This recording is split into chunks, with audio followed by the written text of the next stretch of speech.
Hello again, and a very warm welcome to all of you on behalf of UNDP and the UN's Electoral Assistance Division. My name again is Naja Hashimi. I'm the Electoral Advisor with UNDP's Regional Office for Middle East and North Africa. I'm joining you today from Amman, Jordan. I'm your moderator for this UN Electoral Webinar Series, a joint initiative with EAD that was launched over a year ago as a response to COVID-19. This is our 11th session in the series, and we're happy to know from your feedback that this is a useful way of learning and sharing among the electoral community. Thus far, through these webinars, we've reached 1,200 unique participants through the Zoom platform. We've received more than 22,000 views on Facebook and nearly 700 viewers on YouTube. You can visit recordings of the past sessions, which cover the experiences of Mexico, Bolivia, Tunisia, Palestine, US states of Wisconsin and Carolina, Chile, Egypt, Somalia, Libya, Mali, Moldova, Jordan, and Georgia. We were honored to also have partners of Arab EMBs, IDEA, UN Women, and the Arab Network for Women and Elections join us in these sessions. Today, we expand on this reach and bring to you another excellent panel of speakers representing electoral and media authorities and civil society. Today's topic of discussion is one that permeates all aspects of our daily life, social media, and how it is impacting elections, and more specifically, how electoral authorities are responding to the challenges and opportunities social media presents. The development of new technologies and the proliferation of social media have created new and transparent means of communication between EMBs and the electorate. It provides more efficient and cost-effective ways of conducting voter education and voter awareness. The reach of social media is vast. According to a Global Overview 2021 report, which Osama will put in the chat box, the link to, 4.66 billion people around the world use the internet, and more than half of the world uses social media platforms. Anyone with internet access, or almost anyone with internet access, can now get information that was once limited to a small segment of the population. And we can now express ourselves and our views more than ever before in using a multitude of platforms.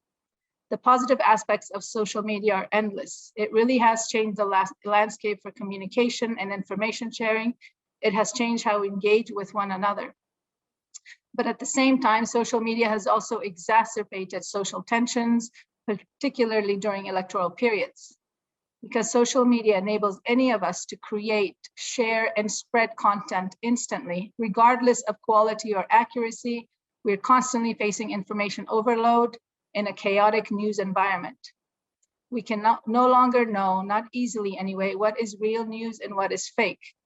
As a result, there's a proliferation of misinformation and disinformation, sometimes inadvertently, but other times with the intent to manipulate our behavior. We now know of targeted campaigns exploiting online algorithms to amplify certain content and push it onto our social media feeds, using high volume of tweets to drown out real or reasoned debate and replace it with content that pushes extreme viewpoints into the mainstream, basically hijacking and derailing public discourse. We have seen divisive issues being used to widen existing cleavages in society and creating infighting. We have also seen how these efforts can result in an illusion of popularity, where an idea that may not have had much support in reality, but all of a sudden appears more popular and part of mainstream thinking. We have seen how these tactics were used over the past year during COVID. Tedros Adhanom, WHO's director, said about the COVID-19 pandemic that we're not just fighting a pandemic, we're fighting an infodemic. As misinformation and disinformation, hate speech, and conspiracy theories have become more prevalent in the age of social media, so has it increased since the beginning of the COVID-19 pandemic. The pandemic we live in now brings an excellent example of how the spread of this hate speech, misinformation on social media can harm physical and mental health, increase stigmatization, and reduce public health measures' effectiveness, endangering in the end the country's ability to stop the pandemic. In the same way, false news, misinformation, disinformation are impacting politics, elections, and the electoral environment. It is impacting all our work. A 2019 UNESCO report identified the spread of misinformation and disinformation as one of the 3 global trends of key significance for elections.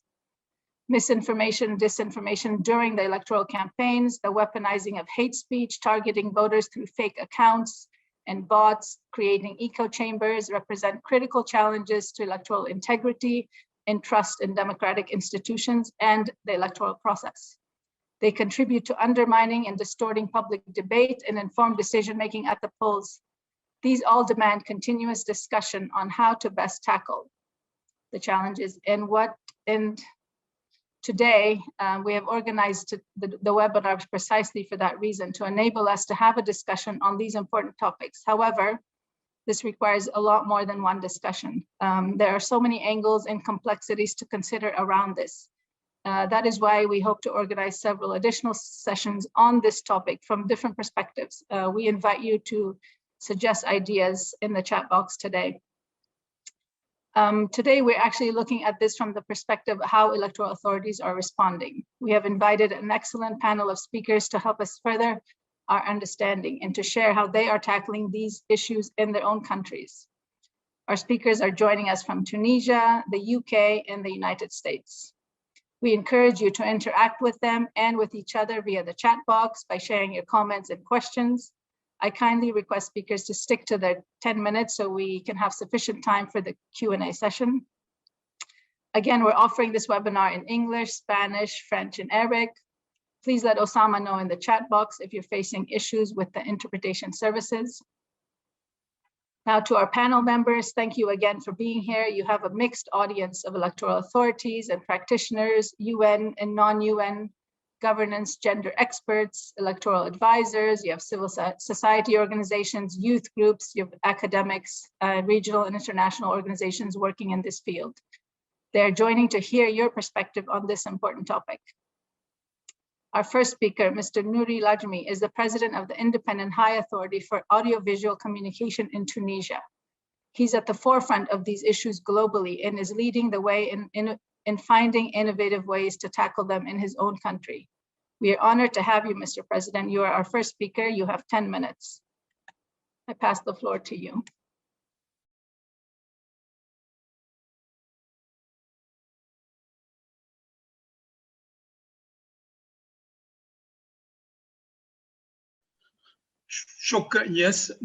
شكرا جزيلا. سأتكلم بالعربية. As you wish, English or Arabic? كنت أعتقد أننا I thought that we will have more time, more than 10 minutes.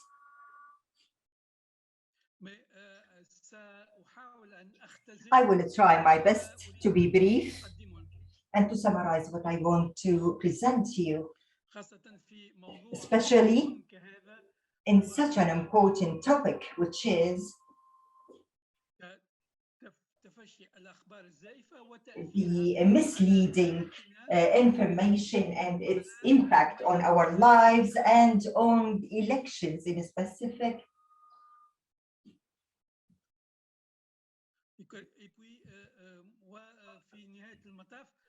And eventually on the democratic life in general.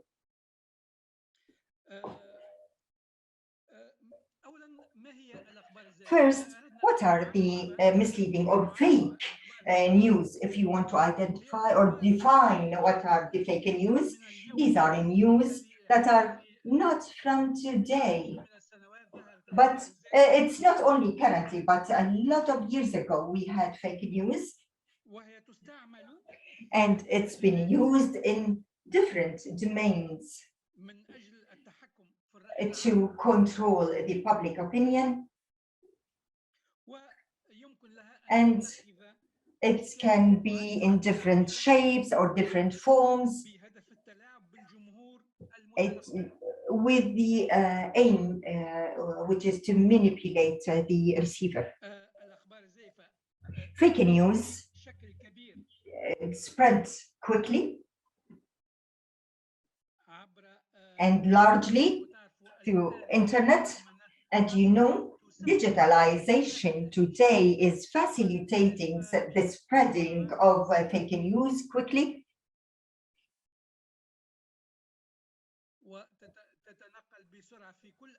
And it can move quickly all over the world.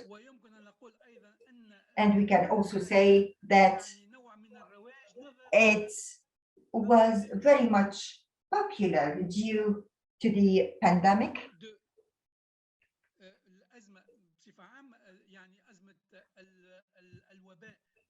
The crisis of the new pandemic and also the crisis of journalism in general.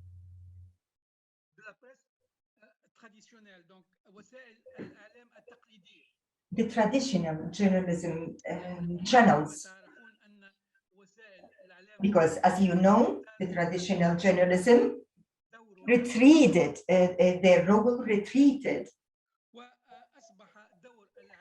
and the role of the traditional journalism became less impactful compared with the different channels, media channels, and the networks of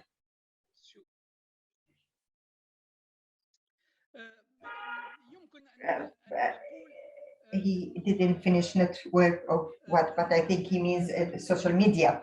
We can say that fake news started to appear with some electoral campaigns in the US elections, at the US elections, and also in England, United Kingdom, regarding the issue of Brexit, and in a lot of other countries like Brazil, France, and other countries. In Tunisia, too, we had a lot of fake news lately, last years. I can give you some examples. In January 2018, there was a fake news, a fake piece of news on some of the social media platforms. It said that Al-Azhar Mosque in Egypt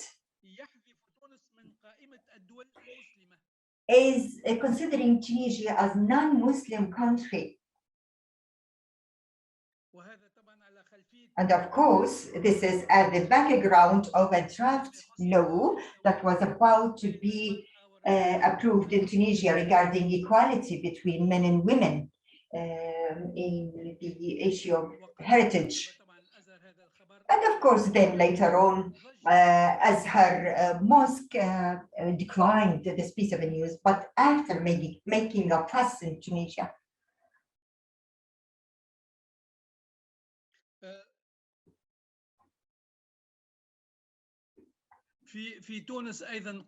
In Tunisia too, prior to elections of 2019, there was a company, Israeli company, that disseminated fake news.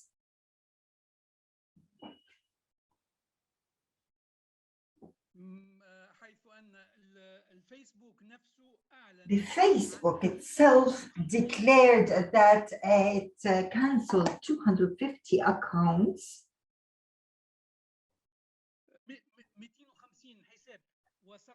250 accounts and pages from Facebook were deleted because it gave fake or mistaken news or posts that aim to mislead the public opinion in Tunisia.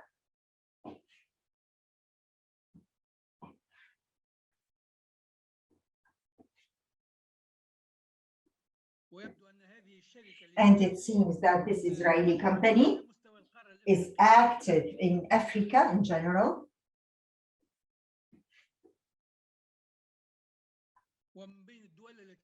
And among the countries that they disseminate fake news in is Nigeria, Senegal,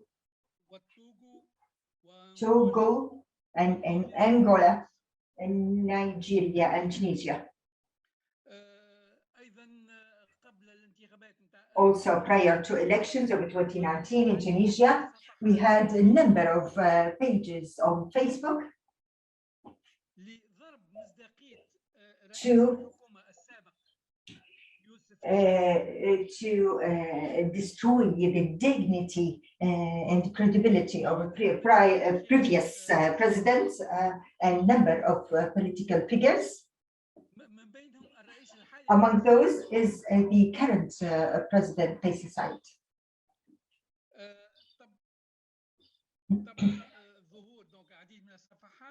Of course, we had number of pages, the appearance of number of pages, accounts. In Tunisia, prior to elections, as higher commission,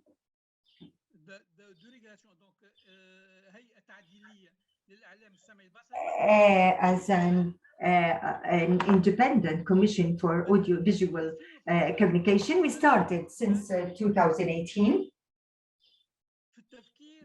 to think about a way to combat fake news, especially at the time of elections. And of course, there was a regulation, there was an arrangement for a number of workshops and seminars.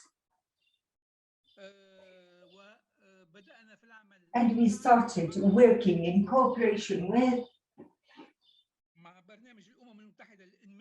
UNDP,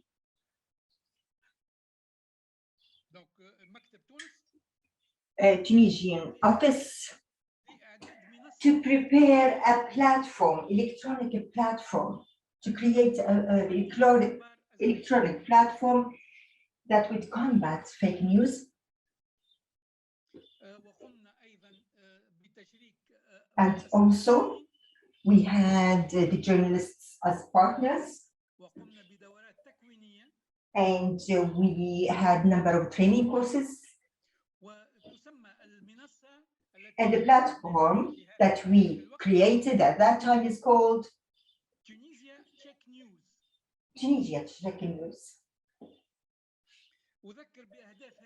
I remind you with the goals of this platform: to analyze the media contents that are published on, I think he said, social media channels, and the electronic sites, to follow up on suspected news, and to check them, and to replace them with the right news.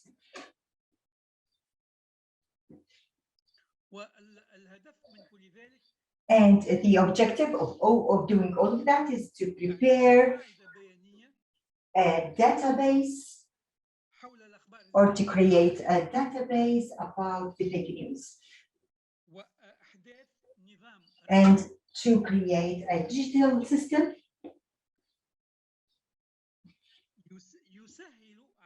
that would facilitate the process of following up and monitoring the fake news, and to take a decision about them, regarding them,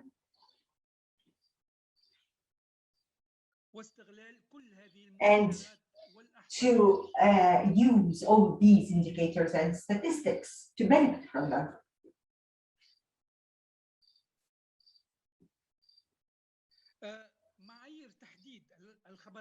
The criteria for identifying the fake news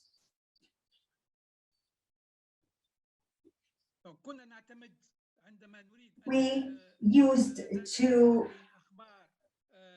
when we wanted to make sure of a piece of news, to make sure if it's fake or not, we used to depend on some criteria, or to use some criteria. Among those, the level of importance of this piece of news, and the power of its impact,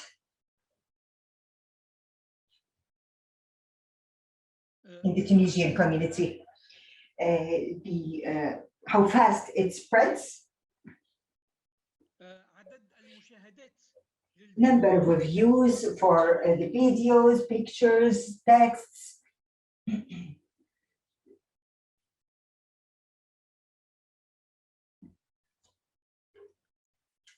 عدد المشاركات Number of sharing the piece of news, interactions, and so on. لأنه كما تعرفون أستاذ Because نوري as أنا you آسف know- جدا على المقاطعة. Mr. Nouri, تسمعني؟ okay, to make sure that the piece of news is fake, but if it is not so important and it doesn't spread,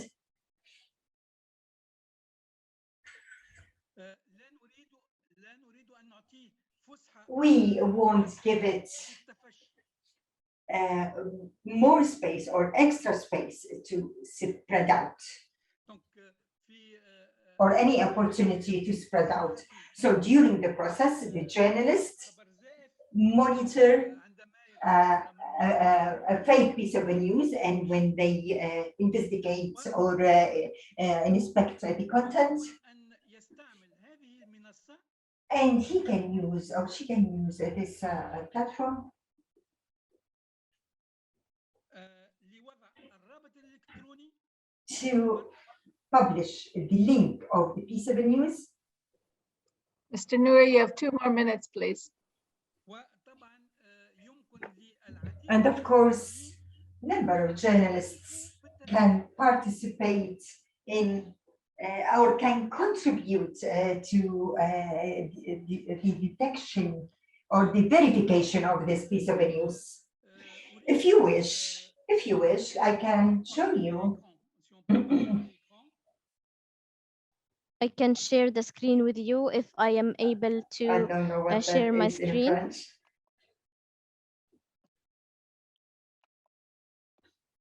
ولا أعطيكم فكرة على I can give you an idea about this platform.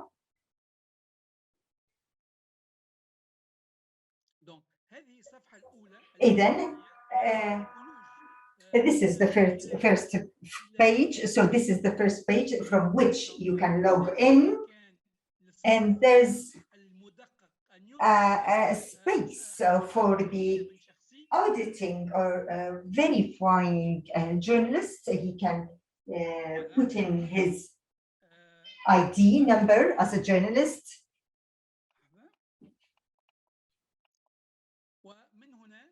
and from here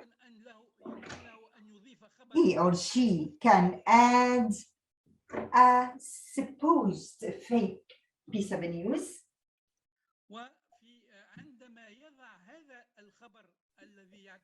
And when he or she posts this piece of news that he considers as a fake one, he can put the title, of course, and the link. And of course, the participating journalists can make sure. Mr. Nouri, can you hear And me? through the platform, we can Osama, can you speak know. to Mr. Nouri and let him know, but his time's running out? ثبت من هذا الخبر. مرحبا أستاذ نوري تسمعني؟ دونك مسار معالجتها أين وصل أستاذ نوري الصحفيون تسمعني؟ المتبعون. Mr. Nouri, can you hear me? تسمعني أستاذ نوري أو لا؟ Mr. Nouri, can you hear me? Yes, I can. إذا في مجال نقطتين أستاذ نوري. أول There's a possibility for 2 points. النقطة الأولى إذا في مجال عادي يعني تكلم بالطريقة العادية مش يعني مش ضروري تسمع الترجمة فحاول وقفها لأنه في والنقطة الثانية يعني وقفها الترجمة بشكل عادي. والنقطة الثانية إنه وقتك هو كانت تحاول الميسرة تخبرك إنه الوقت تقريبا هو خلص فإذا في مجال ممكن تستعجل شوي. شكرا لك. شكرا جزيلا وعفوا. Thank you, Osama. Thank you so much. L'interprétation pour arrêter l'interprétation. معلش احنا يعني وصلنا تقريبا للنهاية، ويمكن الإجابة على بعض الأسئلة. دونك هذه بعض طبعا الإجراءات المتخذة لمعالجة الخبر.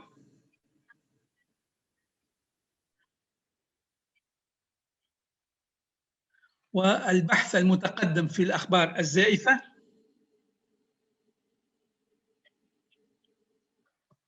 وطبعا هذه المنصة تسمح بعمل تشاركي بين الصحفيين إلى حد الوصول إلى التيقن أن الخبر زائف.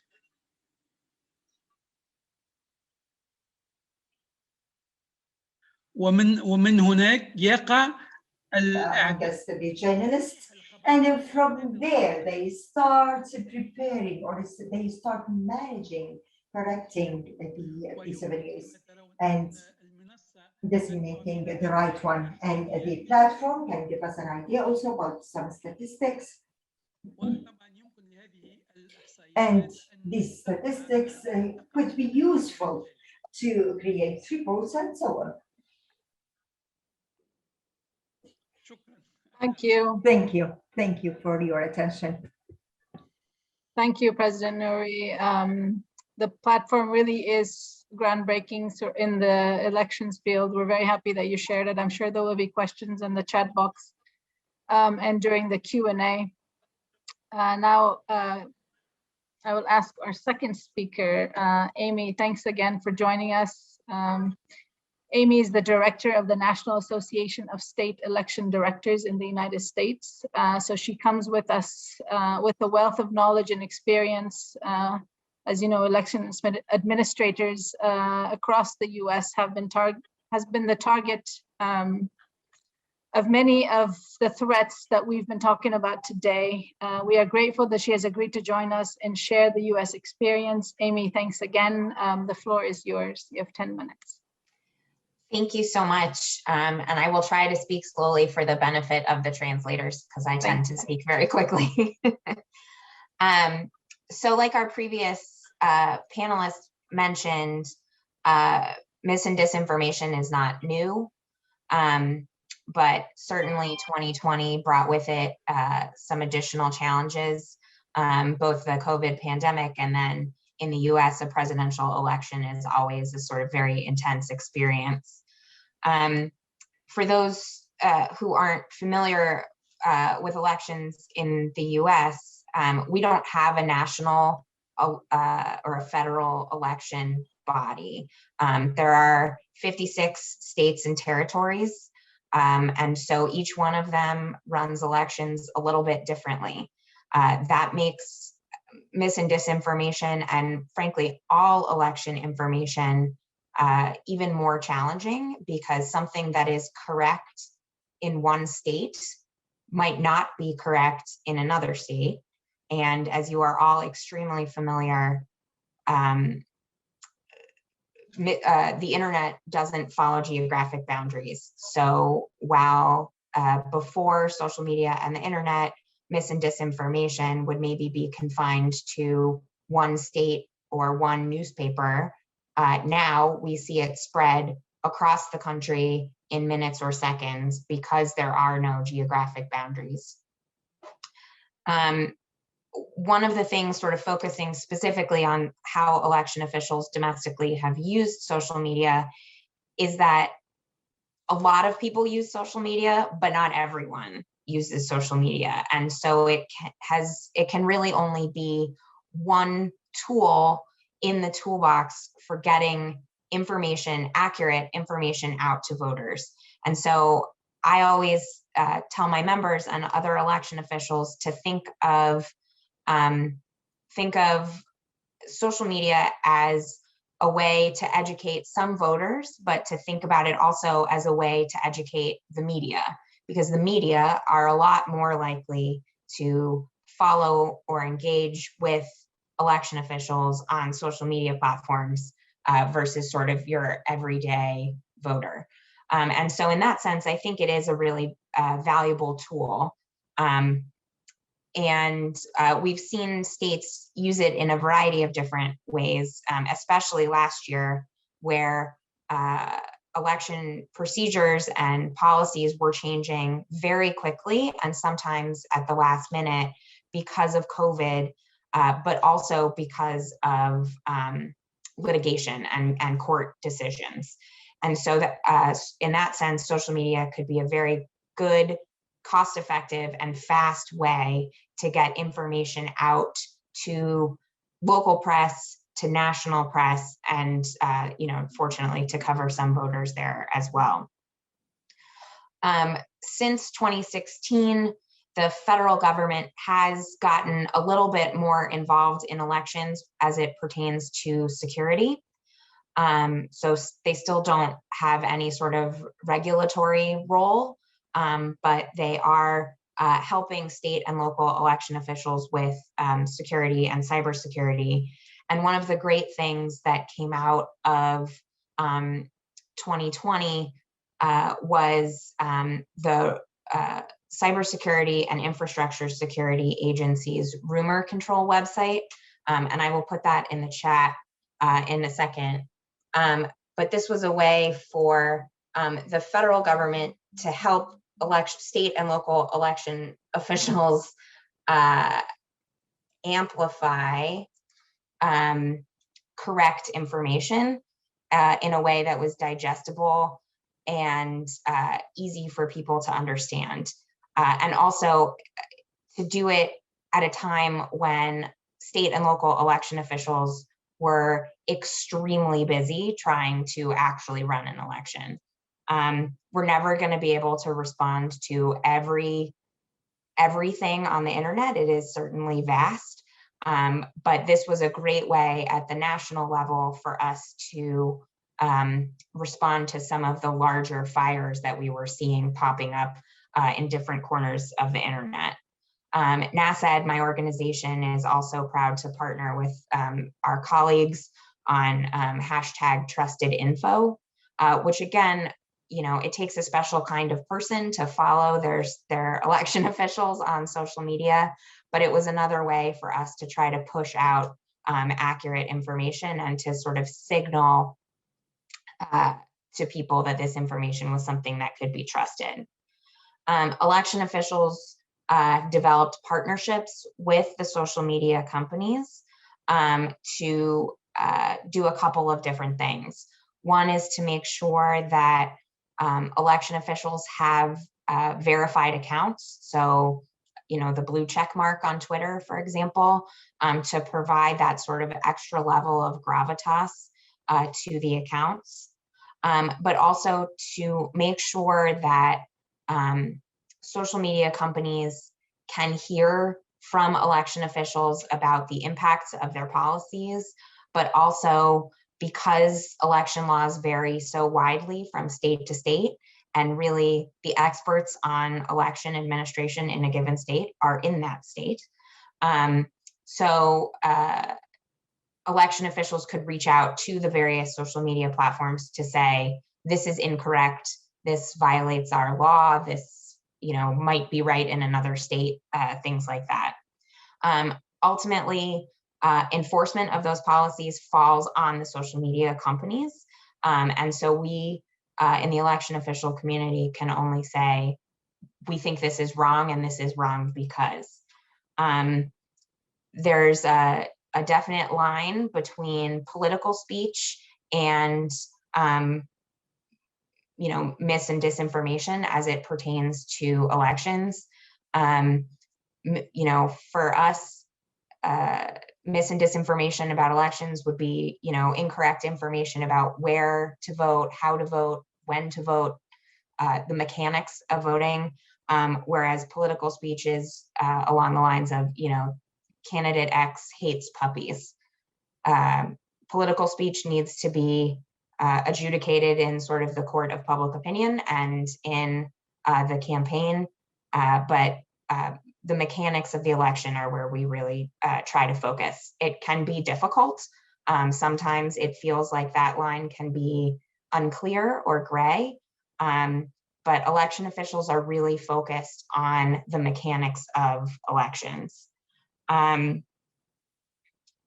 You know, there's a lot I could say about the challenges and the successes, but I also want to note that, you know, this is a problem. Mis and disinformation have been a problem in the United States since the beginning of our democracy. Certainly, I think 2020 was a flashpoint for the reasons I mentioned previously, but this is not a problem that's going away. And election officials are really looking to learn from each other and from other countries and elsewhere about what works with respect to educating voters. So, you know, states have tried different things, but at the end of the day, it's very difficult to know what works and what doesn't. And so we're spending some time in 2021 trying to learn what really works and develop strategic partnerships to that effect. One of the other challenges, I think, is that as the sort of more traditional social media platforms in the United States, at least, so Twitter and Facebook and Google to some extent and YouTube have grown more aggressive about enforcing their policies. There are other social networks that are popping up, and we have less visibility into them. And those are also places where we're seeing mis and disinformation spread, and are trying to sort of figure out how to address that. Again, we're not going to be able to address every, you know, crazy idea on the internet. There's just too much out there. But it's part of why learning the tactics and techniques that do get good information out and that are actually effective at educating voters can be helpful. So I'll pause there, because again, I could go on and on. ¿Cómo podemos dar educación y cómo podemos crear una conciencia de la manera correcta el uso de las herramientas? I think we will be able to dig into that during the Q&A, particularly around the gray line between you know, what is sort of monitored or can be monitored and tackled by the EMB, and what really is in the political space and something that can't be addressed by the administration of elections. But I like that both of you pointed out that misinformation, these are not new concepts. They're just changing and rapidly because of the introduction of technology in the new digital age. And maybe our next speaker can enlighten us more, as he comes from a think tank perspective. He's Alex Jones. I can't even try to pronounce your middle name. I apologize. The director of the Center for Analysis of Social Media. Alex's organization specializes in these. He's done a lot of research. I think he'll be able to enlighten us with the latest trends in research in what really the civil society space looks like in terms of tackling these issues that we're talking about from an electoral administration perspective. Alex, you have 10 minutes. Thank you so much for joining today.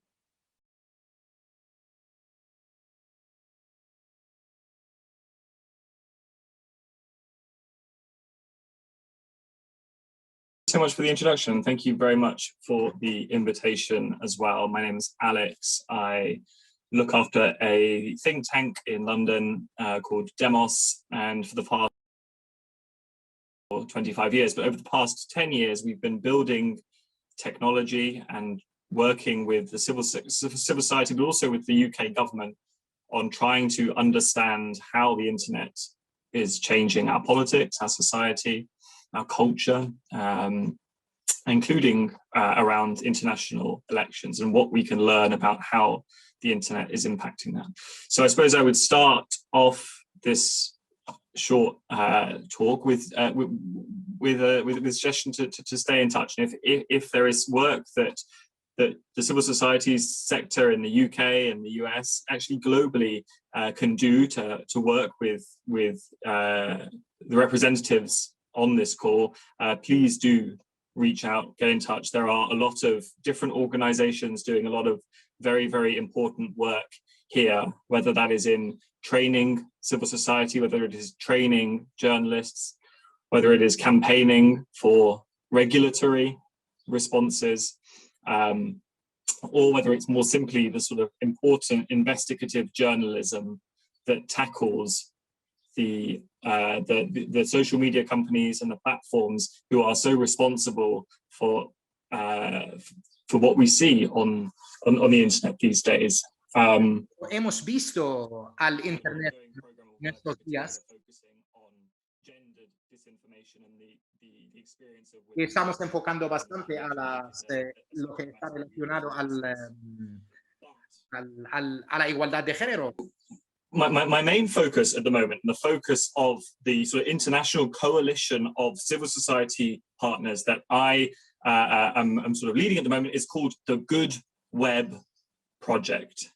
And the Good Web Project is trying to answer a pretty simple question. Que eso proporciona una pregunta muy importante. ¿Cómo parecen estas noticias falsas? ¿Cómo son? Architects of journalists, philosophers, artists, neuroscientists, police chiefs, politicians, community organizers, all trying to answer this question that I would like us to sort of think about today. What does good look like? How do we articulate? How do we measure? And how do we advocate for an internet that is compatible with liberal democracy? What does good look like? Because if you think about the conversations that we have in politics, in the media, maybe even in the pub back in the day, it's clear to me that we know what bad looks like. I joined Demos a couple of years after the Arab Spring, and I remember it now as being an incredible moment of hubris. The sight of smartphones in Tahrir Square, and the sense that the internet might be the vanguard for democracy around the world. But the years passed and it never happened. And I felt that optimism begin to fade in the face of everything we were seeing online. You name it, extremist recruitment, hate speech, abuse of parliamentarians, of minority groups, disinformation, misinformation, electoral manipulation. Every year, a new harm for the headlines. We know what bad looks like, but what does good look like? Because the problem is the future architects of the internet, the people designing the internet, the people pushing out what the internet is going to look like, they're not thinking about what bad looks like. They do have a vision for the future of the web. Beijing knows what good looks like. Moscow knows what good looks like. Silicon Valley knows what good looks like. Now, these are visions for a future internet that we may not 100% agree with in our own countries. Authoritarian regimes around the world are increasingly coherent in their plans for the internet, and it is high time that we come together with our friends, our allies, the people we work with, to advocate for our own vision for what good looks like online. Now, in my eyes, we need to do three things. The first is let me tell you what those three things are. 1, articulate. 2, measure. And 3, advocate. Now, articulate, what do I mean by that? I mean that our language is out of date. We need, as a group of friends and allies and partners, to speak the same language. When the UK government says it wants the internet to be safe, what does safe mean? What is a safe internet? When we are told to share more or share less, what does share mean? When we talk about private spaces online or public spaces online, what is a private space online? What is a public space online? How do we talk clearly, compellingly as a nation, as a group of nations, in defense of a free and an open and secure and a tolerant internet? This is a question of principles principles that underpin both legislation and regulation, and also the design of the platforms that we allow to operate within our borders. And I sort of encourage participants here today to sort of think about this question: is when we are talking about what we want the internet to look like, what language are we using? Are we using the language of blocks and takedowns and removing content and hiding content and preventing access? Or are we talking about encouraging the kind of internet that we actually want to see? The second thing I think is a question of measurement, evidence, I suppose, for want of a better word. We need an evidence base for what good looks like, because it's out there. Wikipedia is the most obvious example. It's kind of hackneyed these days, but there are many websites out there which do a fantastic public service, where there are communities that are empowered to shape and create spaces that are safe, that they love, that are nurtured, people feel proud to be part of.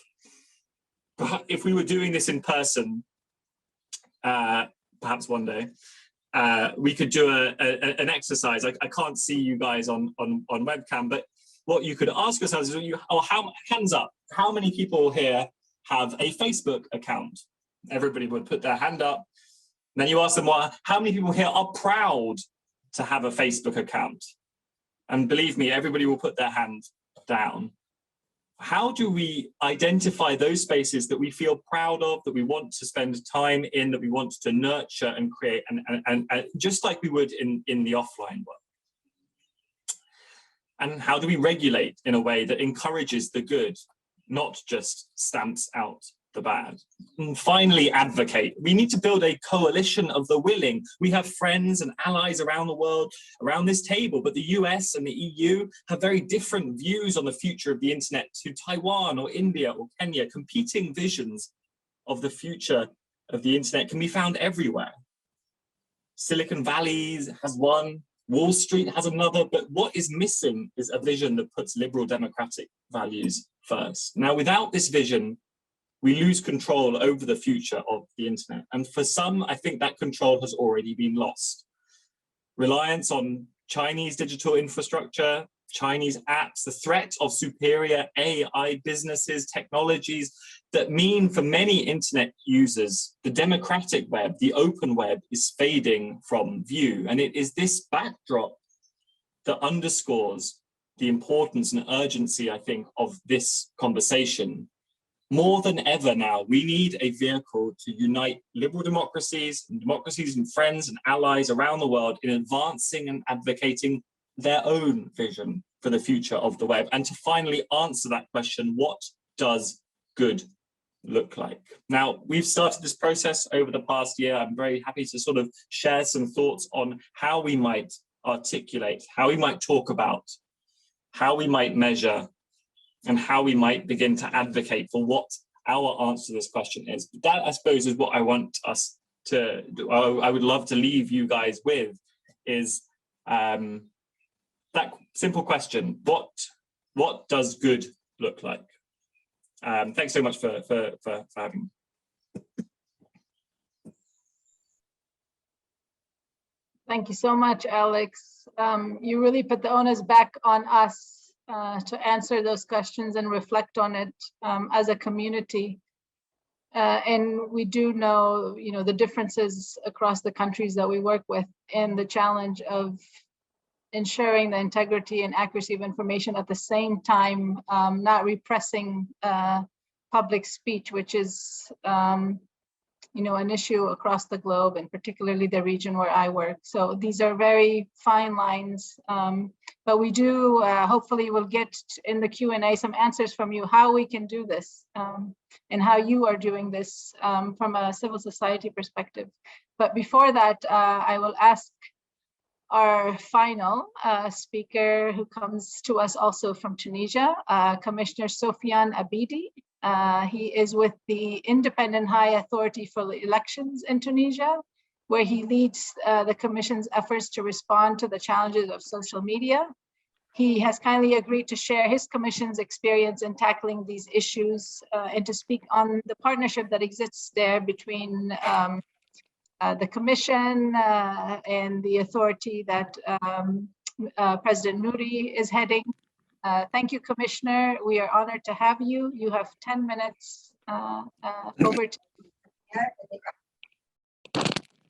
مرحبا بالجميع. شكرا على هذه الدعوة وشكرا على المداخلات المتميزة التي قام بها من سبق. Hello everybody, I would like to thank the previous panelists for their excellent presentations and interventions. There are two things that I would like to focus on.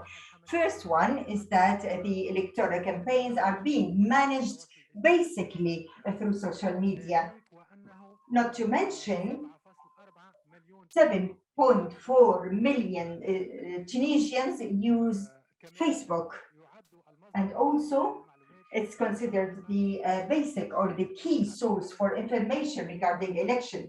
Let's talk about the 2019 elections. Facebook was considered the most social media platform used by Tunisians. Just like I told, number of people who used it was 7.4 million users. Number of registered voters, 9 million, those who were did vote. I missed the number. So we can notice that most of the electoral campaigns were managed or became to be managed through social media channels, and it became very impactful on voters and on the users of these channels. I would like to stress out another thing, which is that the electoral campaign is very short. For Tunisia, it's only 21 years for the presidential normal elections, and only 12 days for any temporary or urgent elections. And the law wasn't strict about monitoring social media channels, and also we have it didn't talk clearly about using social media, about some announcements, results of elections. But the commission, the Higher Commission for Elections, during the 2019 elections, it represented a challenge, or it faced a challenge regarding monitoring the elections, and it issued a decision in 2019 to have another item regarding the social media channels in their efforts to monitor these channels, and in the perspective of their relationship and impact on the elections. This monitoring process also was or resulted into a unit for monitoring and follow-up, whether regarding the candidates or voters, and it asked people to report so they can monitor the hatred speech, discrimination amongst candidates, and they monitored a lot of these social media platforms. But the difficulty that they faced is monitoring the low profile, I think this is what he meant in French, the low profile accounts and the supported or funded accounts that are allowed or permitted, or even those who are not permitted. So here we talk about the difficulty of monitoring these supported pages and accounts, and that these accounts and pages are funded with hard currency and not with the Tunisian dinar. So that's why the Commission found a lot of difficulty in detecting these accounts and the way they are funded, and the financial resources of these accounts were anonymous. Some of the pages had some Some of these accounts are used to publish news without having a permit to do that. And we followed on these accounts that spread the hatred speech, but the electoral law does not stipulate clear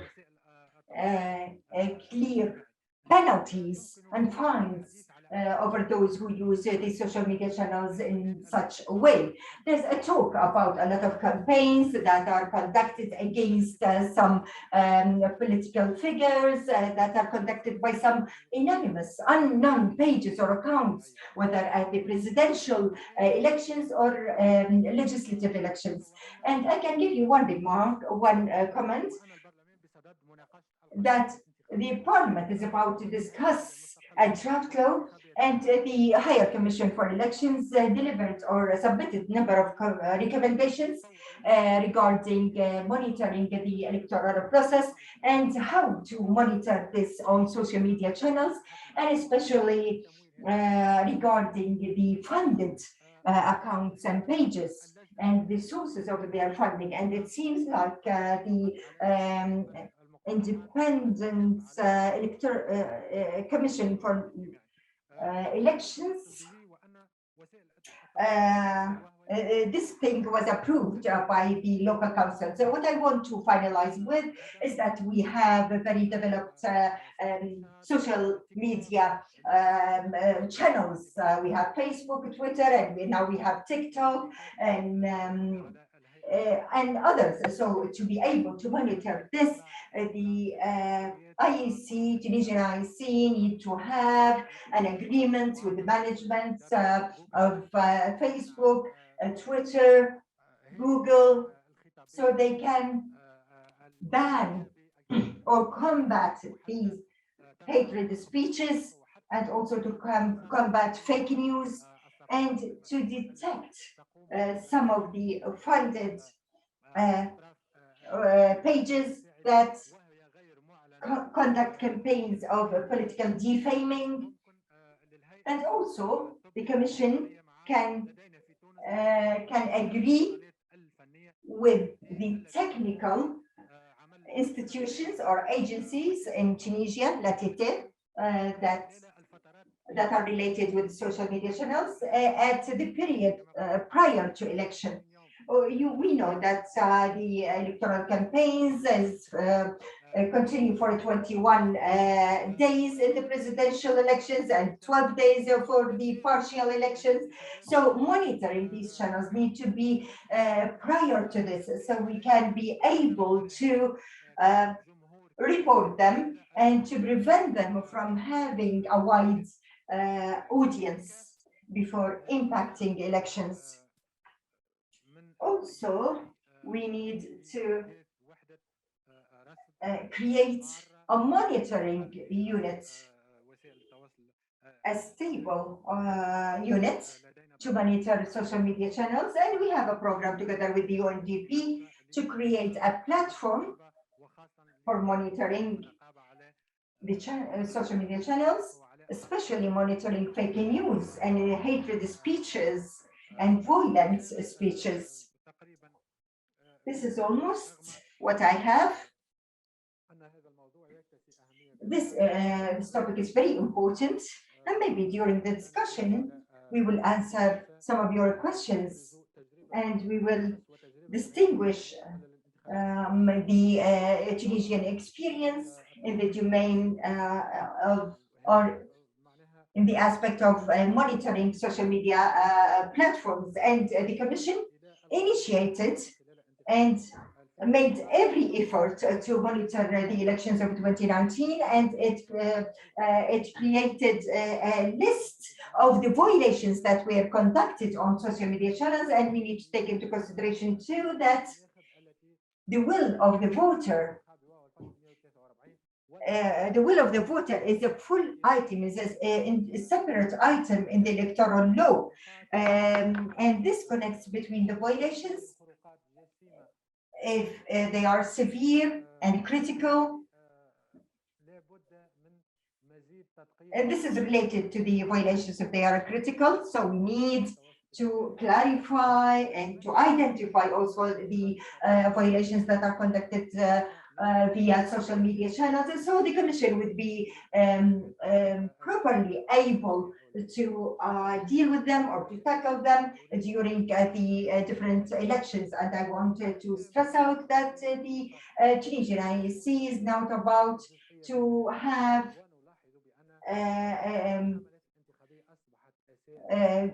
Tunisia, we are about to have some municipal elections, and we are starting to have some news on social media, and there are some field activities, and they are using the social media for that. So that's why we need to have the legal principles and basics that would help the Commission to take decisions, especially that during the electoral campaigns, because usually the Commission face a lot of difficulties monitoring the campaigns. Thank you for listening.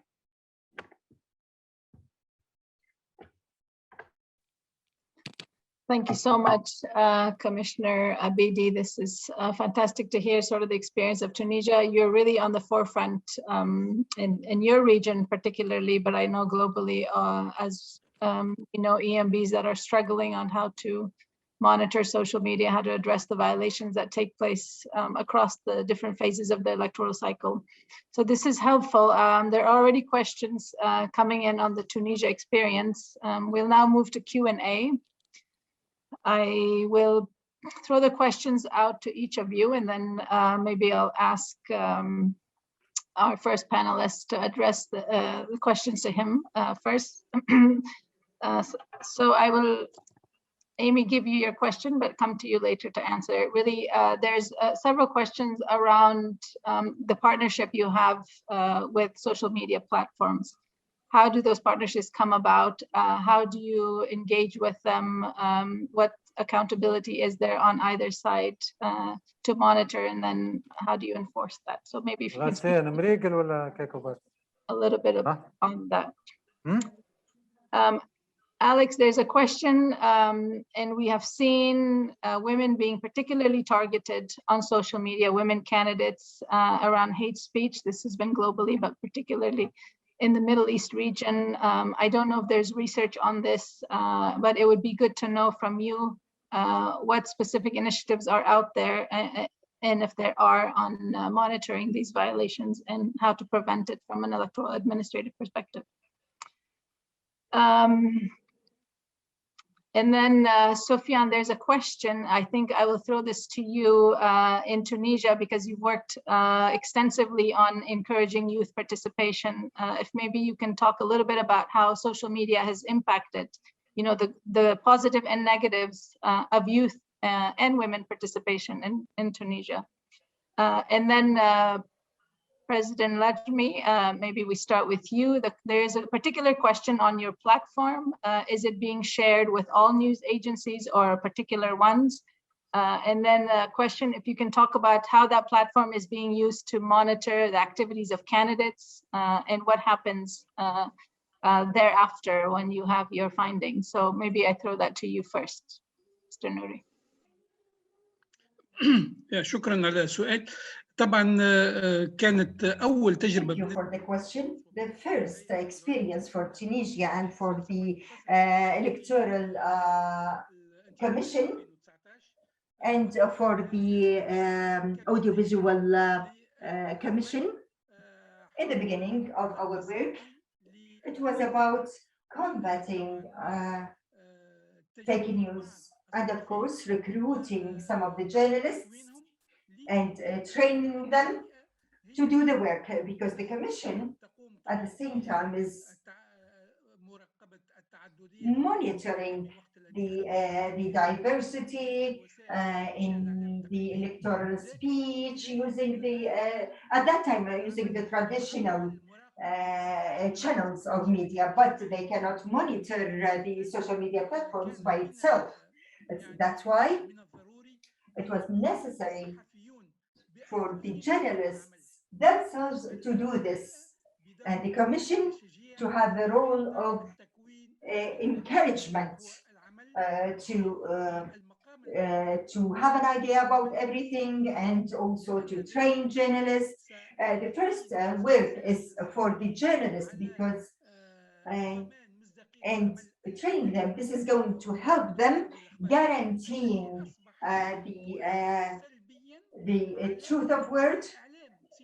And because the fake news started impacting media in general, and we've seen how media retreated and its role decreased in the community, especially when we have a lot of fake news. And also the traditional media channels, they themselves use these pieces of news without auditing them, without verification. So that had a lot of impact on the results of or the output of media. So the Commission played an important role in training journalists, and in the future, in close future, we are going to issue a guideline for journalists how to verify a piece of news. It's going to be published like in 1 week or 2 weeks maximum. And also the Commission train journalists so that they can deliver their work, because first thing, the work is the work of journalists, because they got impacted, they were affected by fake news. And of course, we will try, especially for the coming elections, we will try to intensify our work with the higher committee for elections, because our commission cannot work alone to combat in combating fake news. And we need not to forget that these two commissions or committees need also to cooperate with the supervisors of Facebook, so we can have agreements with them, and we can reach, just like EU did, we can reach agreements, especially with the agencies that publish announcements, advertisements during elections, just like happened in the European elections in 2018, 2019. So it's very important, because we cannot do this alone or in separation of الرقمية مثل فيسبوك Los responsables de las redes sociales, Instagram y Facebook y Thanks so much for ending on that note of partnership, because now I'm going to go to Amy and maybe touch on the important work that you're doing with social media, which I know must be complicated, but I know that a lot of our audience are looking at ways of doing this in their own country. So it'd be great if you can touch on that a bit. Sure. So I'm going to start with accountability, because it is, I think, the most challenging. The truth is that there is no accountability. The platforms are under no obligation to do anything that they don't want to do. They are under no obligation to interpret pieces of misinformation the way that election officials do. They are constantly changing their policies. They are constantly changing both sort of the way that they define mis and disinformation, but also then the consequences of those actions. de las noticias. And that is very difficult and frustrating, but it is Bastante the world that we difícil. live in. And the platforms belong to them, and they can enforce things the way that they want to. Monitoring for misinformation, I think, is similarly frustrating. La información, me imagino que es Internet is enormous, and most, I work for states. Most state election offices are fairly small staffs. At the local level, which is where sort of the nuts and bolts of elections in the US take place, there are between 8,000 and 10,000 local election jurisdictions. Some of those offices have 1 or 2 people in them.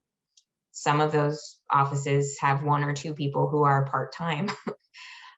So monitoring social media while also trying to administer an election is extremely challenging. I saw in the chat that someone mentioned that we're always behind. We're always reacting, and that's exactly right. It is siempre estamos detrás. Es bastante difícil anticipate what narratives are going to take para hold. asumir lo que va a pasar, It is also difficult to look at a piece of y también es disinformation bastante and identify the ones difícil that para are going to take identificar In fact, I spoke to lo someone que yesterday who said, if I could do that, I would be extremely wealthy. And so if anyone has any tips, I'm certainly. entonces, si a cualquier But it's very cualquier difficult. persona Often election officials are una pregunta sobre able to respond to things that are reported to them by voters. And so that's an additional level of the voter has to know it's wrong and then know who to report it to. And then the election official has to act on it. And so that's a lot of levels of sort of hoping everyone knows the right actions to take. So it's very, very complicated. In terms of establishing those partnerships, many of the social media companies, at least in the US, have pretty significant civic engagement arms at this point. So Facebook, Google, Twitter, even TikTok, they do have sort of civic engagement efforts, either to register people to vote or to make sure that people know about relevant dates and deadlines. And so we're able to sort of leverage those relationships, but also that sort of, you know, if you're gonna tell people si tú vas a how decir to a la participate, gente you also need to give cómo election officials the opportunity to help address what's going on there. I know several of those companies and others have civic engagement efforts in other countries. That would be, I think, my best advice is to sort of leverage that. But again, I'll go back to the thing I said first, which is there is no accountability here. And it is extremely frustrating. And I hate to be such a downer, but unfortunately, that's where we are. Y eso es la posición donde estamos hoy en día. Thank you so much, Amy. You didn't give us any solutions, but I understand. Muchísimas gracias, Amy. No has proporcionado ninguna solución, pero agradecemos. Including in our personal lives, the difficulty that social media present. Maybe I will ask now Alex to touch on the question. Sure, yeah, I don't think that's completely fair. I think Amy did give you some solutions. I think the first thing I'd say is that, you know, Amy called La primera cosa que me gustaría decir, what Amy's really saying is that we need to be proactive about this, and what tenemos that que means is ser más proactivos en este sistema, en este proceso. we expect of platforms in this ¿Qué es lo que space. estamos And esperando de the estas second thing I'd say is herramientas? I noticed probably a quite despairing, a sad comment in the chat that said, if the whole world cannot hold Silicon Valley to account, what can we do? Well, the whole world is not trying. And I think this speaks to a really important thing that UN partners can do here, is to collaborate on this. There is a very, this is a bit of an exaggeration or a simplification, I suppose, but there is an easy metric to work out how important, how seriously a platform, a social media company will take your request. Work out how much your advertising revenue generated by the people who you are representing is. And that is a rough idea of how importantly a social media platform will take your complaints, how seriously they will take your complaints. The election that took place in the US in 2020 was taken much, much more seriously by Facebook than the election that took place in Mozambique a few years before, or elsewhere around the world, because it is of a much smaller importance to the platform in terms of advertising revenue. And so you have a very simple formula for understanding how a social media platform might treat your complaints. What does that mean? Well, it means that if you can form partnerships and collaborations and increase the number of people that you are representing when speaking to these platforms, you have a much stronger base with which to negotiate. But Amy is completely right. There is very little accountability here, both in terms of regulatory accountability, legislatory accountability at this stage, legislative accountability, but also in terms of transparency. Civil society, journalists, they depend on transparency, and social media companies are looking for any opportunity they can to reduce the transparency over what takes place on their platforms. So my recommendations here would be: one, make friends with each other and approach social media companies from as large a group as you possibly can. And two, look for opportunities to empower journalists and empower citizens to hold platforms to account and to act as your eyes and ears here. Last thing I'll say, I think, is around gender disinformation, as the question was put to me. I think over the last 2 or 3 years, there have been a huge number of really, really good initiatives and organizations set up to tackle the sad reality that minority groups and women face a really difficult time in engaging with politics online and face much greater barriers. And the work that we do at Demos is led by my colleague Ellen.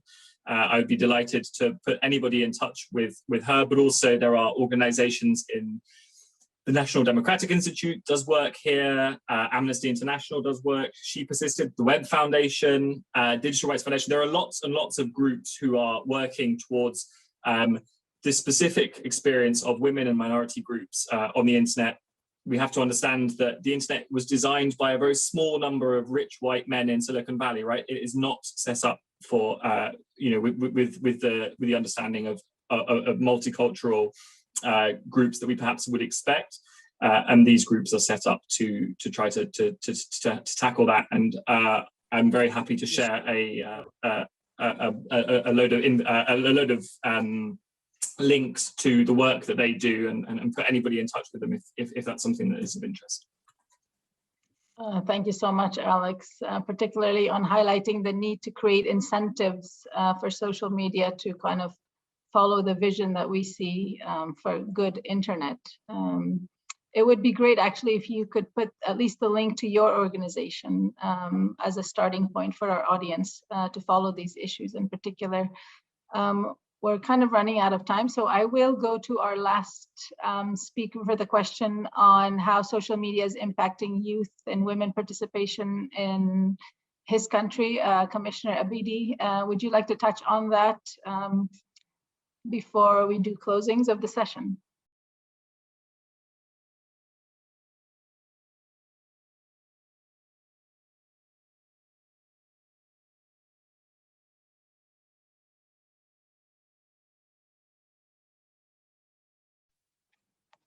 Is Commissioner Abidi still with us, Osama?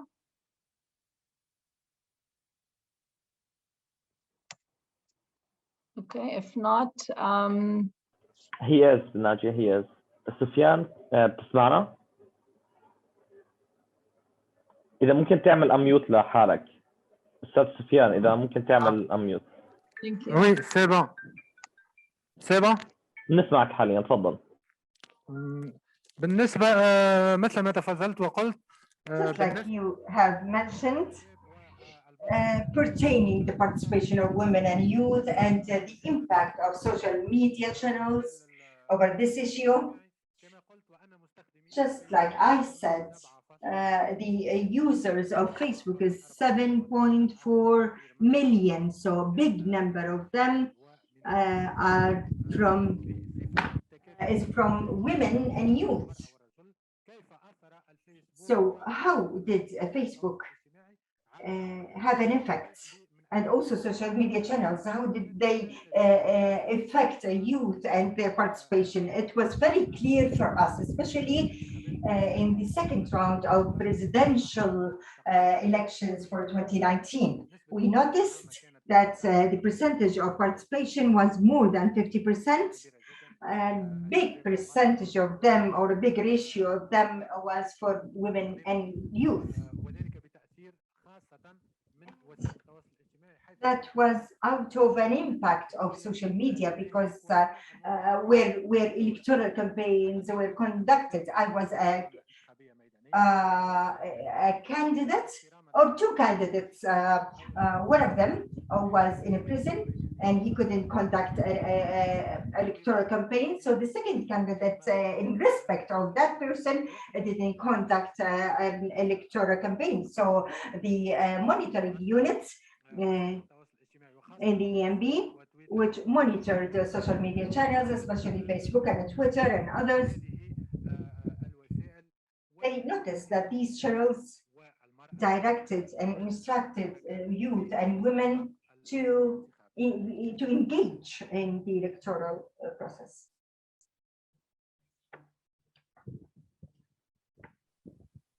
Thank you so much, Commissioner. I think now we're really coming to closing, but I usually do give a minute or so to all of our speakers to sort of leave a lasting comment on this topic. So I will go quickly to Amy, then Alex, then Nuri and Sufyan. Amy? Well, thank you for having me. I'm sorry to have been such a downer. But, you know, I do want to highlight the really good work that I think is happening in the States in their efforts to do proactive response, or pardon me, do proactive communications on elections. It's obviously difficult because it's so different and complicated, but we are seeing really interesting, innovative work happening at the state level, and even in some cases at the local level. And so that does give me some hope, but we are up against a very difficult challenge, both in the United States and certainly nationwide. And so I really appreciate your having me here today, and look forward to continuing the conversation. Thanks, Amy. You were not a downer. There's fantastic work coming out of the US on this, and we're very happy that you were here with us. Alex? Thanks, everyone. Yeah, I think I would say that, look, these are very early days in thinking about this question of disinformation, and I am a little bit skeptical about how the number of different responses, what an effective solution to this is. In my eyes, there would be two answers: one, regulation; two, working with those local partners in your region and elsewhere who you believe are doing good things. I promise you they will be out there. You just have to find them and lift up their voices.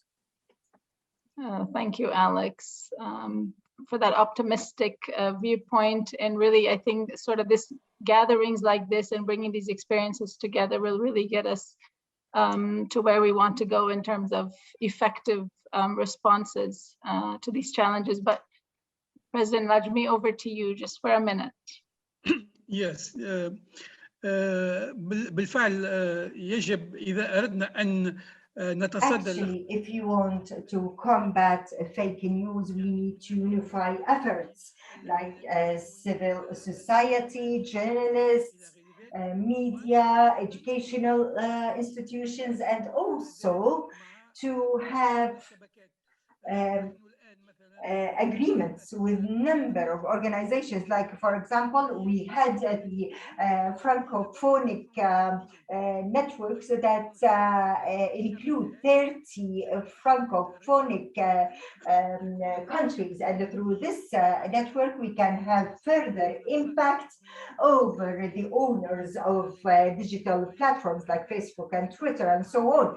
And we can also cooperate with EMBs to guarantee the monitoring of what's happening in in the core of the social networks and social media platforms, and not to forget the legal framework to regulate the use of social media platforms, Facebook, or to have some basics or principles within the electoral laws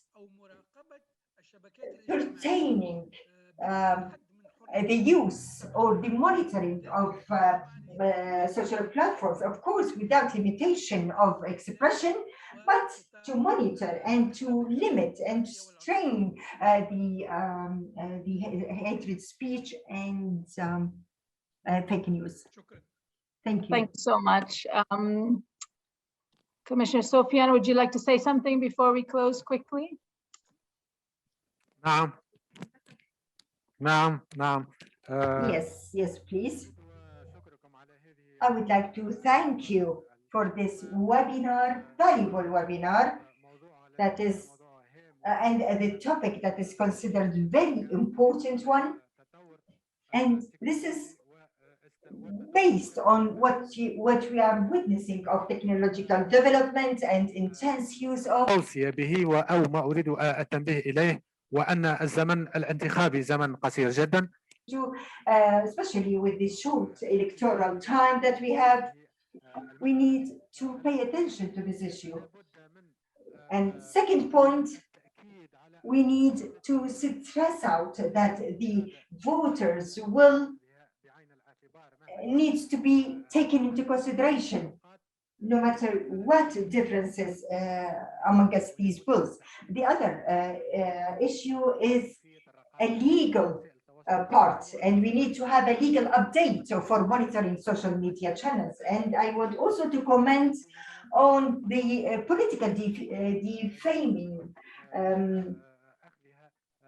from some unknown accounts, social media accounts, to limit and to deter the hatred speech and defaming of competitors. And also, we need to help the Higher Commission for Elections to have agreements, partnership with social media companies, especially pertaining the detection of the funding of some pages and some accounts that can even be used for money laundering, for a lot of illegal things. So we need to pay attention for this issue, and we need also to help and support the Commission in how to monitor and to benefit from social media channels. And most of these violations on social media channels are done prior to the electoral campaigns and prior to the electoral day within a specific date. So we need to pay attention to this short electoral period, and violations are conducted prior to the election period and during the electoral cycle. شكرا. Thank you, Commissioner. Thanks, everyone. I will stop here because we have run out of time. Thanks again, speakers. Really grateful that you took this time to join us today and share your country experiences. I know that was really useful for the audience and for all of us working with on these topics through the UN. There's a lot more to be discussed and learned. Please follow us for updates on Twitter for future discussions on this topic and other topics. You can view the recordings and share with your colleagues and partners. It's available on YouTube. Thanks to all the participants who have joined from around the globe. We hope to see you next time. Thanks again. We'll open the mics to say a goodbye from everyone. Thank you.